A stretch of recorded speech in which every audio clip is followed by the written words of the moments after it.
अस्सलामुअलैकुम। आज मैं आप लोगों के साथ बहुत मज़े की और क्रिस्पी चना पापड़ी चाट की रेसिपी शेयर करने वाली हूँ। बहुत इजी रेसिपी है, खाने में ये बहुत ही ज़्यादा टेस्टी लगती है। इंशाल्लाह आपको रेसिपी बहुत पसंद आएगी। रेसिपी को फुल एंड तक वॉच कीजिएगा ताकि आप भी जब रेसिपी ट्राई करें तो आपकी भी बिल्कुल परफेक्ट बने। तो चलें स्टार्ट करते हैं। 1 कप मैदा ले लिया है, बाउल में इसे ऐड कर देना है। हाफ़ टी स्पून इसमें अजवाइन ऐड कर देनी है। हाफ़ टी स्पून इसमें वाइट नमक ऐड कर देना है। 2 टीस्पून कुकिंग ऑयल ऐड करके इसे अच्छी तरह मिक्स कर लेंगे।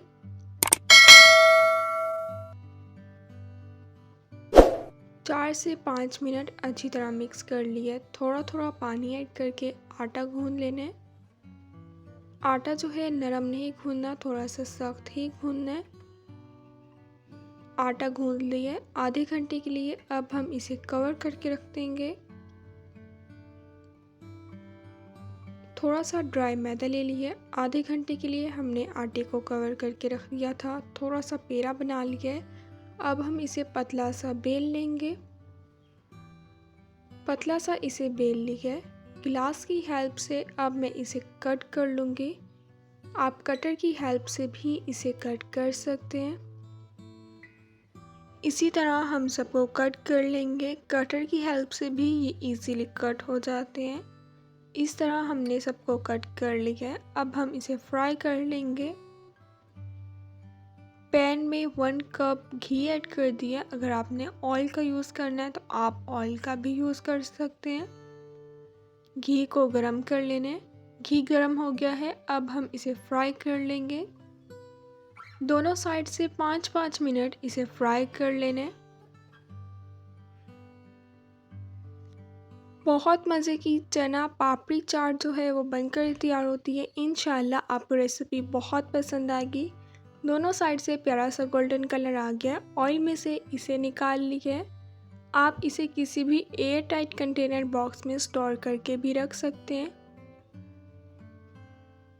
थोड़ी सी प्लेट में हमने सेट कर लिए है।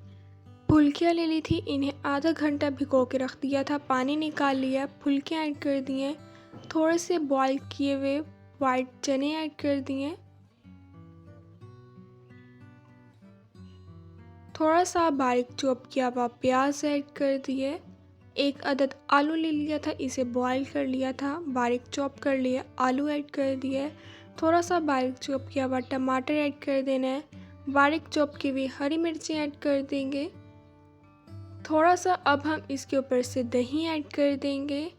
थोड़ी सी पुदीने की चटनी ऐड कर देंगे। थोड़ी सी इमली की चटनी ऐड कर दी है। थोड़ा सा ऊपर से वाइट नमक और चाट मसाला ऐड कर दिया। थोड़ी सी ऊपर से पापड़ी ऐड कर दी है। मज़ेदार सी चना पापड़ी चाट जो है वो बनकर तैयार हो गई है। बहुत मज़े की और क्रिस्पी बनी है। इंशाल्लाह आपको रेसिपी बहुत ही ज़्यादा पसंद आएगी। इंशाल्लाह अब मिलूँगी आप लोगों से अपनी नेक्स्ट वीडियो में। तब तक के लिए अल्लाह हाफ़िज़।